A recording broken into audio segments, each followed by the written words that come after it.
Marvel crashing. Disney's had failures in so many areas this year. Their shitty live action remake bombed at the box office. The total bomb in Asian markets with the Little Mermaid, and Wish was a massive bomb. And Wish may be, well, I'm not exaggerating, it might be the worst. Yeah, you wanted to talk about that. Let's. How's it so bad, Loudmouth? Tell us.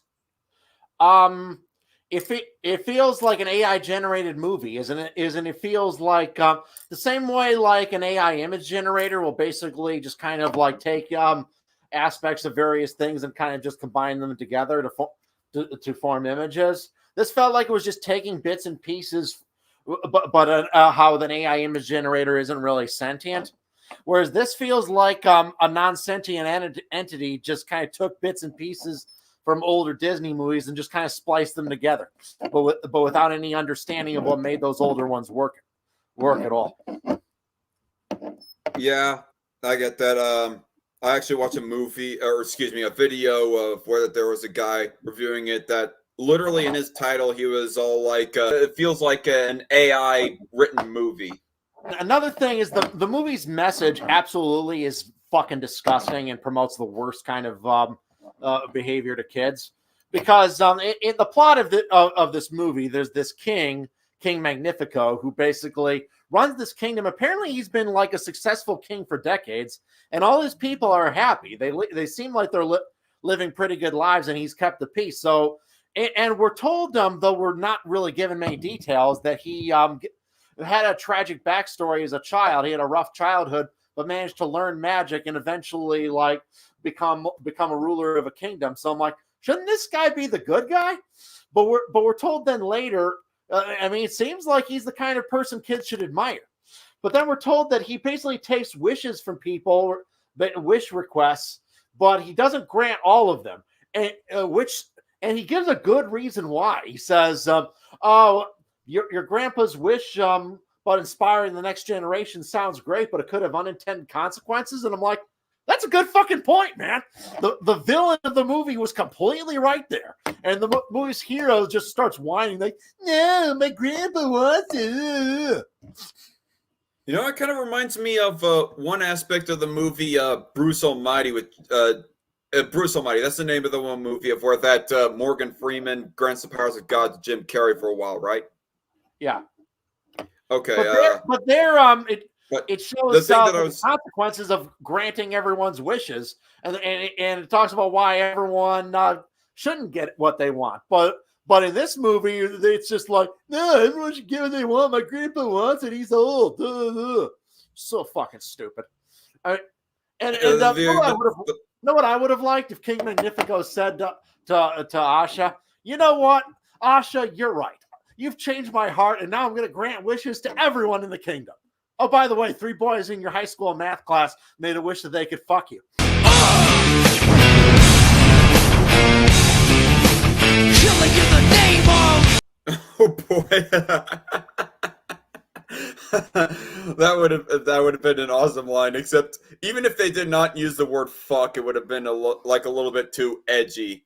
But the parallel that I was trying to bring up Bruce Almighty is because at one point of where that Bruce is like given the powers of God, he starts like granting everybody's prayer requests, saying yes to every single one of them, essentially. And because of that, nobody wins the lottery. They all win, technically speaking, but they all get back money that is like less than even the lottery tickets that they bought. It's only like $3 per person that everybody wins because God or the guy granted God's powers granted their prayer requests. It's like, yeah, if you grant wishes for everybody, literally everybody, without any consideration of the morality of their requests or the consequences behind it, then it's going to end up in disaster. Like, who knows? In Bruce Almighty, there might have been one particular person that participated in the lottery that actually needed it more than another guy. One guy who has like medical bills stacking up and all that stuff. And then you're also going to grant the lottery request of this one son of a middle-class family that's living off pretty well and is on his way to like getting a car in a year because of his parents buying it for him or something. Yeah, and and even beyond its message being really stupid, the way it treats the main villain, particularly the way the villain's wife just kind of dumps him at the end, is really disgusting. Because basically he seems like a decent guy. He just seems a little bit arrogant throughout it. And then he basically reads this accidentally. He kind of goes into this magic book, and it kind of corrupts him. And then he starts acting like a really balls to the walls villain. But you could argue then that his later actions afterwards weren't really his fault, that he was essentially bewitched. But after he's defeated in the end, he's imprisoned for apparently in this magical realm for the rest of his life apparently. And his wife is just like, throw him in the dungeon. I'm like, you were married to this guy for decades, and because he had one bad day where he basically dabbled in something he shouldn't have, you're just gonna like stand there and smile while he's being imprisoned for the rest of his life? What the fuck is this shit? That is terrible. Like, supposedly earlier in the movie they were intended to be like a villainous couple, kind of like a villainous version of like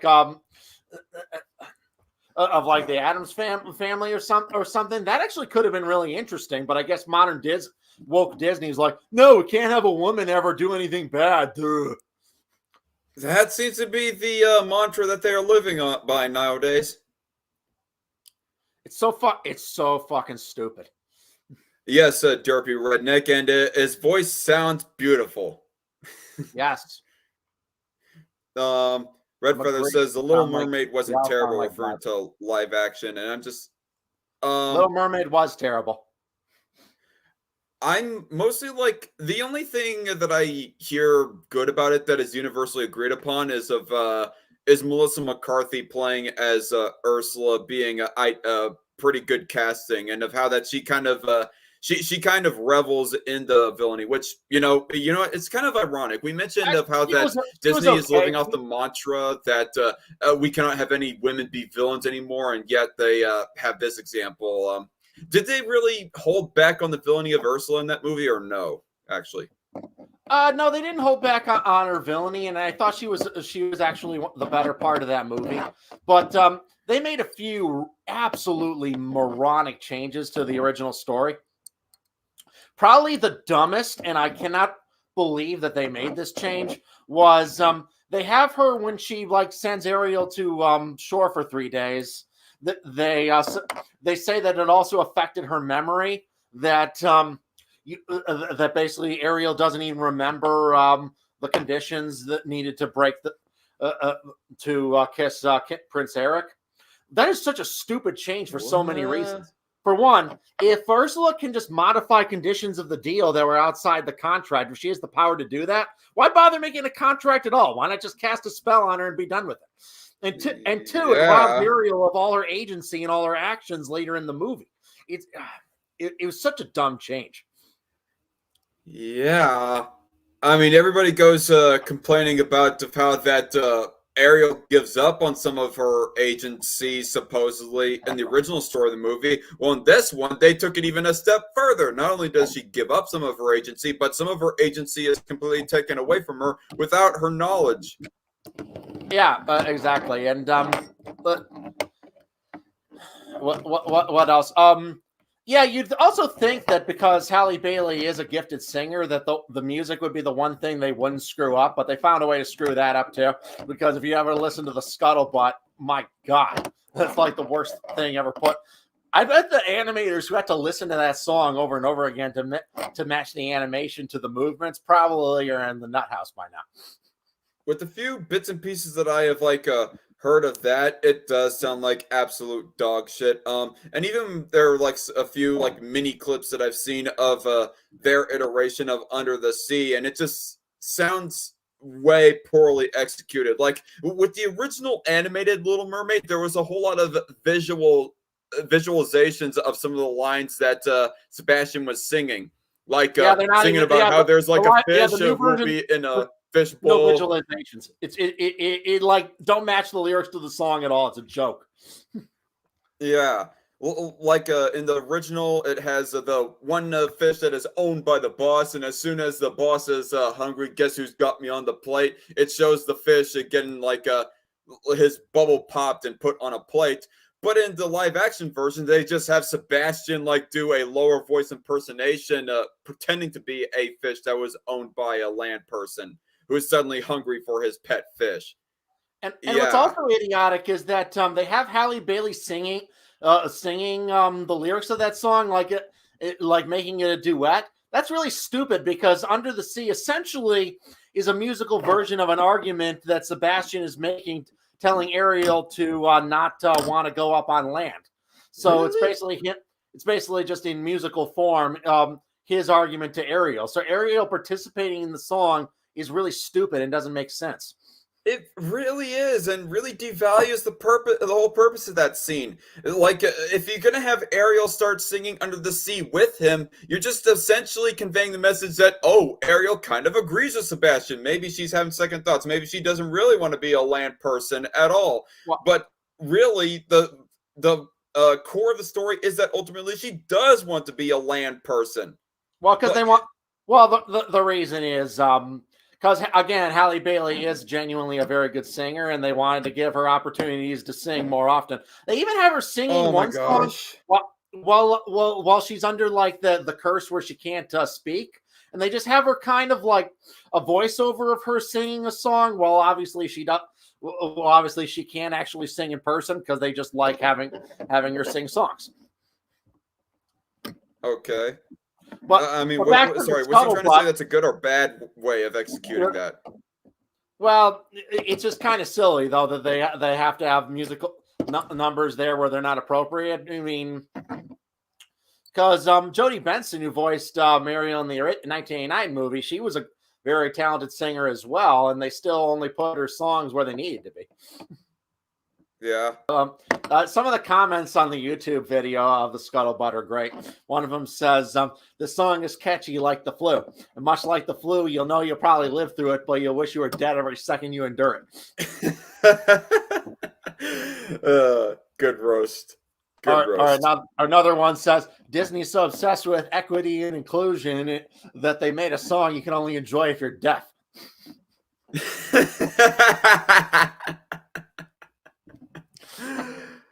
They're so obsessed with diversity and inclusion that they even have to give bad singers a little bit of time to shine. Yes, or another one said, "Thank you so much for this song, Disney. My brother, who's been in a coma for the past year, woke up from it, telling me to turn that shit off." Well, at least it revived your brother. Well, that's the one upside, I guess, to this song's existence. Yes, and on top of that, like none of the actors give good performances. Like Halle Bailey, like I said, is a talented singer. She is not a talented actress.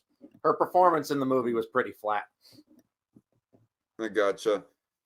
Who knows? Maybe I'll get into a big argument with somebody in the future, and it'll like motivate me to like actually see the movie for myself to give a first-person opinion on how bad the movie truly is.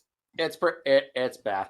Well, one thing, it opens with a quote from Hans Christian Andersen, a line from the original book, and doing so kind of implies that they're gonna like take more from the original story that wasn't in the 1989 movie. That's fucking bullshit.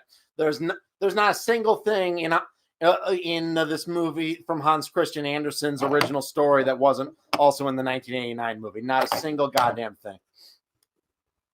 All right. I would have loved a faithful adaptation of that. That though it would be dark and depressing. Yeah, like the original fairy tales are like a lot bloodier. I can't remember the gruesomeness of the Little Mermaid, but with Cinderella, the stepsisters like literally cut parts of their foot off to try and get their feet to fit inside the glass slipper. Well, one thing that I rather understand about the Little Mermaid is why it was written. Hans Christian Andersen was a closeted homosexual at a time that was frowned upon, and it was meant to convey his personal frustrations for lusting over married men that he could never have any interaction with. So Ariel doesn't get the prince at the end, not at all. She's motivated. Yeah. She's motivated to like fall in love, have the prince love her so that she could gain an immortal soul, which we're told for some reason humans possess, but mer people don't. And we're told that the only way a mer person could possess it is for a human to fall in love with them. And but she fails because she couldn't speak. Oh, and also the reason she can't speak is because the sea witch literally slices out her tongue with a knife in the original story. Oh yeah, that was the bloody part about Little Mermaid that I was vaguely remembering. Yeah, and, It's pretty and bad. basically, and basically, and she's told there's no 3-day time limitation, but it's told that if the prince gives his love to another, then she'll like turn into foam and won't gain an immortal soul. So Turn into foam. And basically that's what happening. He's about to like marry somebody else, and and in the original book, she's given a knife by her sisters at the water's edge by the sea that the sea witch gave her, and said that if you kill the prince in his sleep, you'll be allowed to become a mermaid again and live out your 300 years under the sea. But she refuses to do that, and so she turns into foam. Wow. And in the end, oh man, and everybody died. The end. Yeah, there's a slightly hopeful note as it implies at the end that she could gain an immortal soul and is put on the path for it. So it's not that unhappy, but she does not get the prince. So I'd say the 1989 movie, the first 2/3 are a loose adaptation of Hans Christian Andersen's book. The last third of that movie pretty much has no resemblance whatsoever. It's where Disney just went its own path. And the remake obviously incorporates absolutely nothing from that book that wasn't also from the 1989 movie. That was the same bullshit reasoning that they gave for Mulan as to why that they were going to be quote unquote extra serious with it is because they lied their asses faithful off to because the they original didn't story. do anything of the sort. Yeah, exactly. Instead, it just it did nothing but suck all the personality out of it, and even put a slight bit more of unrealism in the story. Oh no! Definitely the Mulan the live action version is more cartoony than the animated version is, which is fucking unbelievable. Yeah, it wasn't even like cartoony in the way that we would all like it to be, and that being everybody showing emotion. Right. Like nobody was showing much emotion in that movie. What it was soulless. Definitely the worst of Disney's live action remakes. That's the thing about the Little Mermaid remake. As bad as it was, the Mulan remake or the Dumbo remake are so fucking bad that they almost make it look good by comparison. Right. I mean, that's one thing that I generally hear about Little Mermaid is that it's not as soul-suckingly emotionless like Mulan is. Oh no, it's not. It's not nearly as bad as the Mulan remake. That if you're gonna get me to give any praise to that movie, they didn't fuck up nearly that bad. Right.